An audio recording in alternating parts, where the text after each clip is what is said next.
টপকে ঝাঁপি সিরিয়ালে আজকের পর্বে আপনারা দেখতে পাবেন দীপ পা স্লিপ করে পড়ে যায় আর ঝাঁপি ধরতে গেলে ঝাঁপিও দ্বীপের উপরে পড়ে যায়। আর তখন ওখানে সবাই দাঁড়িয়ে থাকে আর দাঁড়িয়ে সবাই হাসাহাসি করে। তখন দীপ উঠে আর সবাইকে বলে, তোরা কী রে, তোরা এরকম করে হাসাহাসি করছিস কেন? চুপ। তখন বলে, না আমরা তো একদম হাসাহাসি করছি না। এসব বলার মুখে আঙুল দিয়ে চুপ করে দাঁড়িয়ে থাকে। তখন সেখান থেকে দীপ চলে যায়। আর দীপ চলে গেলে তখন ঝাঁপির ঠাম্মি শাশুড়ি বলে, ঝাঁপি দিদি ভাই তোর সঙ্গে একটু কথা আছে শোন বলে ডেকে নিয়ে যায় আর কানে কানে কী যেন বলতে থাকে। অন্যদিকে দীপের মা ইনকাকে বোঝায়, ইনকা তুমি আমার ছেলেকে তোমার বশে করে নাও, নাহলে ওই ঝাঁপি ও ঠিক বশে করে নেবে। যেমন দেখতে সুন্দরী আর তেমনি গুণবতী, আর তুমি তো দেখছো কেমন গায়ে পড়া, তোমার কিছু একটা করতেই হবে। এদিকে ঝাঁপিকে ও ঠাম্মি শাশু ওকে শিখাচ্ছে এইসব কথা গেলায়। তখন ও ভাবছে কী করে আমি বশে করতে পারি। তখন ইনকা মনে মনে বলে, আমি ঠিক ওকে বশে করে নেবো, তুমি যেরকমই সুন্দরী হও না কেন, তুমি দেখতে থাকো। পরের দিন সকালে ঝাঁপি সবার জন্য চা করে নিয়ে আসে আর নিয়ে এসে সবাইকে দেয়, বলে পিসিমণি নাও চা খাও। তখন ওর বাবাকেও দেয়। ওর বাবা বলে, চাটা খুব সুন্দর হয়েছে, আর একটা কথা তোকে বলি। ঝাঁপি কানে কানে তখন বলে, কি বাবা? তখন বলে, তোর শাশুড়িমার থেকে না তুই চাটা বেশি সুন্দর করতে পারিস, কিন্তু হ্যাঁ কাউকে বলিস না কিন্তু। তখন দীপ সেখানে আসে, ঝাঁপিকে বলে একটু শর্ত। তখন ঝাঁপি সরে গেলে দীপের মোবাইলে কে ফোন করে। তখন দীপ বলে, না রে আমার যাওয়া হবে না, আমাকে এখন কলকাতায় বেরোতে হবে। তখন ওরা বলে যে কি না একটু এসো না। তখন দীপ সেখানে যেতে গেলে ওর বাবা বলে, কোথায় যাচ্ছিস? তখন বলে, এই ক্লাবের ছেলেরা ডাকছে কিভাবে মণ্ডপ করবে, তাই আমি যাচ্ছি সেখানে। তখন ওর বাবা বলে, কেন 51,000 টাকা চাঁদা দিছিস, আবার সেখানেও যেতে হবে? যেতে হবে না, আমি হলে তো একদমই যেতাম না। তুই বলে যাচ্ছিস, আমি হলে এই 7 দিন আমার বাড়িতে প্রসাদ দিয়ে পাঠাতো, ওরা বসে বসে খাতাম। 51,000 টাকা দিয়ে পাঠিয়েছি। এসব নিয়ে ওরা খুব হাসাহাসি করছে। ওপর থেকে ইনকা দেখছে, মনে মনে বলছে, আর তুমি যতই কিছু করো না কেন ঝাঁপি, আজকে কিন্তু আমার কাছে আসবে দীপ। তুমি দেখো যেমনভাবে আমরা লন্ডনে একসঙ্গে রোম্যান্টিক করতাম, ঠিক সেরকম করেই থাকবো। অন্যদিকে ঝাঁপি কলতলাতে যায় টিউবওয়েলের কাছে যে কাপড় চোপড় কাচতে। তখন অন্যদিকে দেখা যায় যে কাঁসায় দীপ আসলে বাড়িতে কাঁসায় বলে, দাদা ভাই তোর গিজারে আমাকে একটু স্নান করতে দে না রে, আমার ঠান্ডা লাগে। তখন বলছি, এত গরমে প্যাচ তুই কী করে গরম পানিতে স্নান করবি রে, তোর কি একটু খারাপ লাগে না? তখন বলে, তুই তো জানিস আমার ঠান্ডা লেগে যায়, এসব বলে। তখন কাঁসাইয়ের বাবা বলে, আমরা তো এনারাই গিয়ে পানি তুলি আর গা ধুই, আর এরা আবার কোথাকার ম্যাসিং বড় লোকের টাইটেল দিয়ে উঠে এসেছে। তখন কাঁসাইকে বলে, কাহেরে কাঁসাই, তুই তো জানিস তো দাদা একটা বড় লোকের মেয়ে পটাচ্ছে, তুই এবার কিছু করিস নি তো? তখন বলে, না গো বাবা।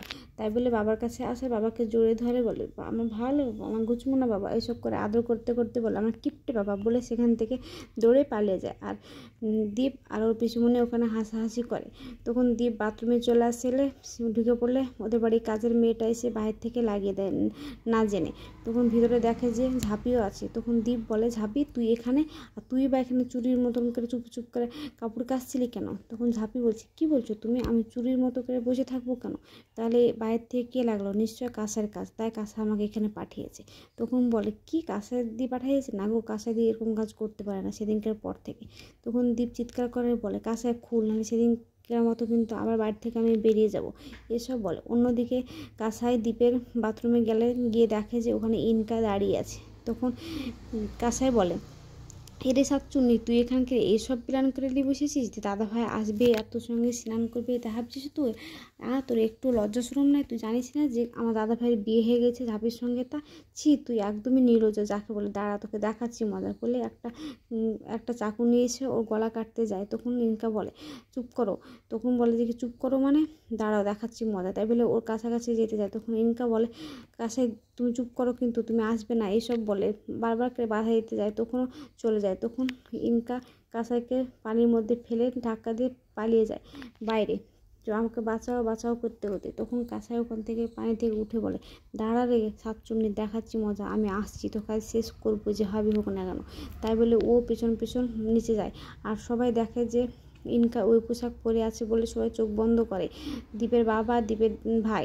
তখন সবাই বলে, এই পোশাক পরে ই কী করছে? আর তখন ওখানে কাঁসাই পৌঁছেছে আর কাঁসাইকে সবাই মিলে ধরে থাকে, বলে, কাঁসা একটু চুপ কর। তখন বলে, না গো, ওই শাকচুন্নি দাদা ভাইয়ের সাথে রোম্যান্টিক করবে বলে ও নাকি বিছানা করেছে, ফুলের বিছানা, জলে গা ধুবে, এসব করে বলতে থাকছে। তখন ওরা বলছে, চুপ কর, আমার কাঁসা কী হয়েছে, এসব বলে। আর সেখানে গিয়ে জোরে ধরলেও ওকে আটকাতে পারে না।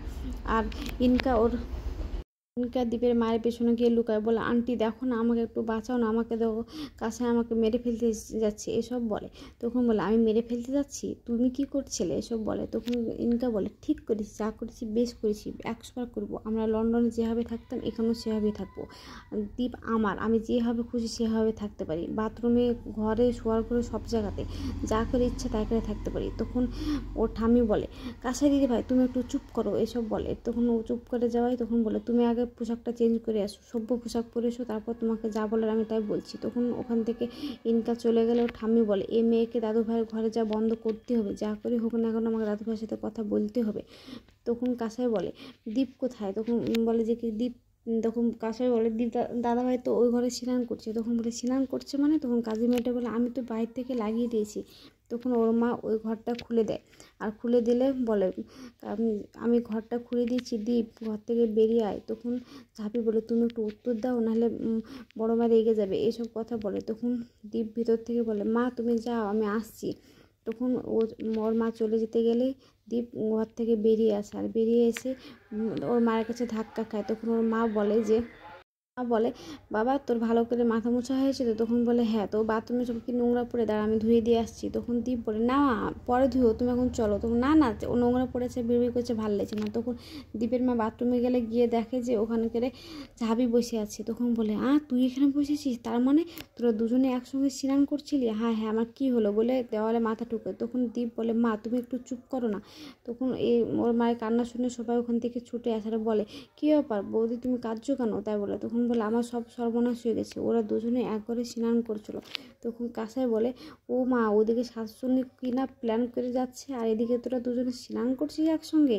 তখন চুপ করে দাঁড়িয়ে আছে। তখন ও ঠাম্মি ইনকাকে বলছে এই যে মেয়ে দেখছো তো মা লক্ষ্মীর কীরকম নিয়তি, তুমি ওদিকে ওই কীর্তি করছিলে আর এদিকে মা লক্ষ্মী ওদেরকে পাঠিয়েছিল কীর্তি করতে, তুমি দেখলে তো, এসব বলে। তখন বলে ঠিক আছে আমি এখান থেকে যাচ্ছি, তোমাদেরকে নিয়ে আর পারা যায় না বলে সেখান থেকে দীপ চলে যায়।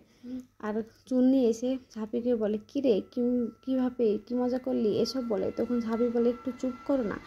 তখন ওর ঠাম্মি বলে যা হয়েছে ভালোই হয়েছে। এসব কথা বলতে ইনকা সেখান থেকে বেরিয়ে চলে যায় ওর ঘরে, আর ওখানে গিয়ে বলে তুমি ঝাঁপি আর তুমি দুজনে দরজা লাগিয়ে দিয়ে স্নান করছিলে।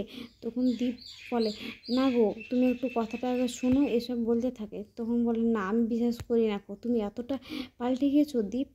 তো আজকের পর্বটা কেমন লাগলো, আপনাদের যদি ভালো লেগে থাকে তাহলে অবশ্যই শেয়ার করবেন, আর হ্যাঁ বেশি বেশি করে কমেন্ট করবেন। আর কোন কোন সিরিয়ালের আপডেট পেতে চান আমাকে অবশ্যই জানাবেন, আমিও দেওয়ার চেষ্টা করব। আর হ্যাঁ আমার চ্যানেলটা সাবস্ক্রাইব করবেন, যারা নতুন তারা সাবস্ক্রাইব করবেন, আর যারা রোজকার তারা প্রত্যেকদিন আমার চ্যানেলটা কমেন্ট করে জানাবেন।